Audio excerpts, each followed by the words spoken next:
Hiya, thank you for joining us yet again, another episode of the Thurso Show. It might look a bit like an episode of Lorraine Kelly. We are upstairs in our office at Socially Growing, and this is kind of like our, I don't know, what would you call it, like a bit of a chill out zone? Yeah, it's our kind of comfy area. It's if you come along to our walking group on a Monday night, I'll get the plugs in now, at 6:30, and they come up here and they have a cup of tea. There's actually another couch that sits up here as well, but yeah, it's just a little kind of meeting space, a little kind of cozy area that it's we nice have up in the office. Yeah, and perfect for these interview style videos. Yeah, maybe we'll use it more often. Yeah. So we wanted to chat to you about the community hub. It's actually something we haven't touched on in a while, so we wanted to address that. Basically, as with lots of things, life got in the way, business got in the way, COVID got in the way, and circumstances got in the way.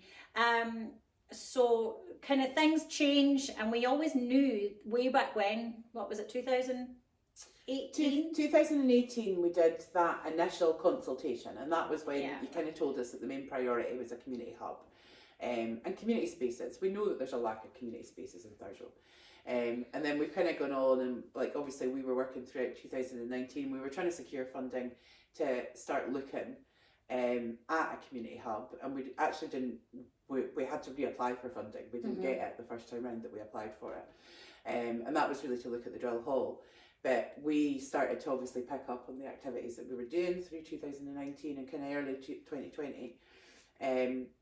Starting to look at, because we were doing stuff with Thurso Grows and things like that, and like we knew that we had a lack of places to find workshop spaces and things, and COVID happened in March, and we definitely thank you Thurso Youth Club for providing it, because, and that was a bit, I mean, I remember spending probably about a week, a fortnight for us just trying to find a kitchen solution to do that meals, because we didn't have anywhere, and everywhere had kind of closed and stuff like that. And actually that was where we'd applied for funding to look at the drill hall, and we'd been turned down. I hadn't written a good enough funding application or whatever it was. And it happens in terms of funding. We didn't get funding, and it was just round about March 2020, and then obviously we got taken up with everything. And then we went back and we did manage to get the funding kind of just late 2020, early 2021, and that was still looking at the drill hall. But we always knew, I guess, even when it was brought up the first time, that would never have been a quick win situation. No. We knew, we were committed, this was going to be a very, very long process. And actually we are still at the very tricky bit, because everybody's got a picture in their own minds of what a community hub might look like, what a community space might look like. But we need to make sure that this, whatever building we get in the end, works for the community, first and foremost, but it also needs to work for the organisation. We need it to pay its way. We need it to match our goals, like our net zero goals, and so many things that we need from this building, which makes it very, very difficult and a very long process to get it right. So we hope that the community agree with us that if a job's worth doing, it's worth doing right. But we've been back at it. We're pulling out, dusting off all the paperwork and working out where do we go from here, haven't we? And we've actually probably been back at it for a bit of time as well, because we went and, like I said, we got that initial kind of feasibility funding for the drill hall from the Scottish Land Fund and from the Architectural Heritage Fund. And there's always been a question mark with the drill hall as to, is it actually big enough, really? And also, it's an old building. Is it? And it's a great old building. And if we don't do anything with it, is there anybody else that's going to do anything with it?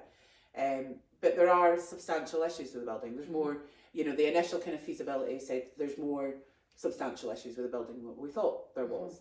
And it's not impossible. Like they're not by any shadow of impossible issues. But then, is the building actually big enough for us? Does the building actually is it suitable for what we want for the community? And I think that's something that has changed during COVID, because initially we've always gone out looking for this really large space, that we need a large hall for the community, because that's what we're lacking in Thurso. And we do need a large hall, but actually what we need is a really, really multifunctional building. You almost need a hall that we can produce walls out of somewhere. And I mean, I've been in a building like that, a community building like that in Skye, where you can suddenly create walls within it in this big hall, or you can have it as a big hall. So we know that we need something that's really, really multifunctional. Would the drill hall, considering it's an old building, give us that kind of multifunctional sort of space? And we kind of don't know, which is why we started then last year. It's like, okay, well, we've got all of these things on the table, and actually there could be other sites in Thurso. We could work with other partners. We could, you know, there's lots of other ways that we could maybe do this. But actually, let's go back out and ask the people of Thurso, you guys, do you still really feel that we want a community hub? Because certainly what we noticed after COVID is there isn't an appetite. You know, we did Discover Thurso Festival last year, and certainly people wanted much more smaller, intimate gatherings rather than great big gatherings. But then that might change in the future, and some of you might actually want the great big gatherings and the great big events. So, but we do know that we still don't really have anywhere in Thurso, you know. You know, we don't have anywhere.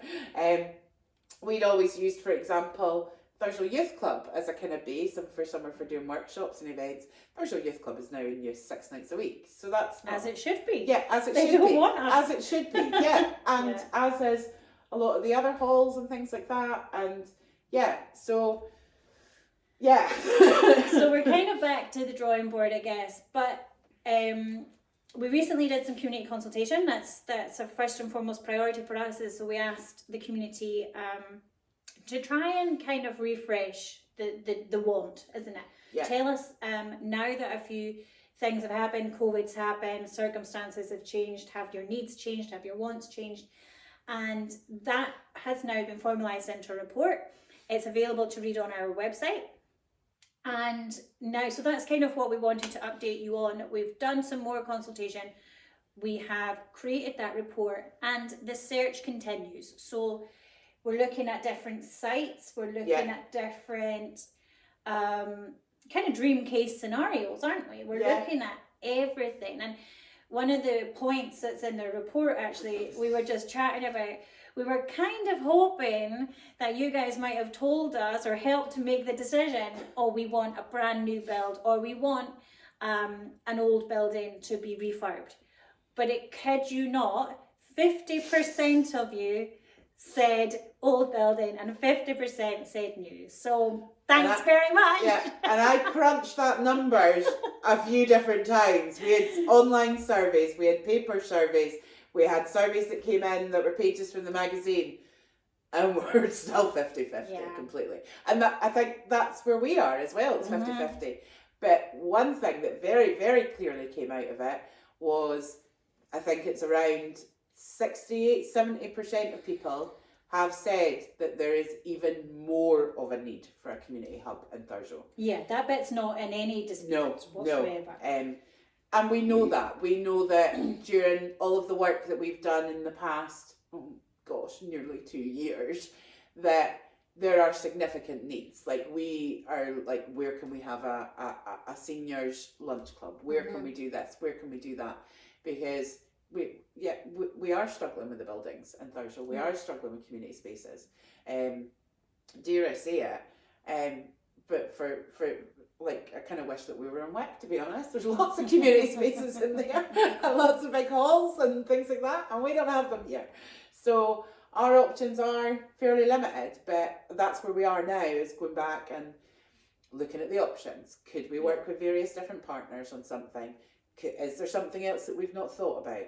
What else do we need to go and consider? Where do we start again on this? So I guess another point that we want to get across is, like, please don't think we've forgotten about this project, because we haven't, but we are at the stage of very high level conversations. We're meeting partners, we're having discussions about opportunities, possibilities, and trying our best to get this right. I think that's the thing we want to make sure, is that we do this. Again, I'll say it again, if a job's worth doing, it's worth doing right, and that's our priority at the minute. Yeah. And we just want to be as kind of transparent about it as possible. It's like, it's not going away. It's still you know, there's something to do with a community hub that's still on my to-do list every single week. Yeah. And we will get there, but it just has to be right, and it has to fit the needs for what you guys need. And yeah, because that's what we are, and that's what we do, is everything that we do comes from the community. So we have to make sure that we get it right. Yeah.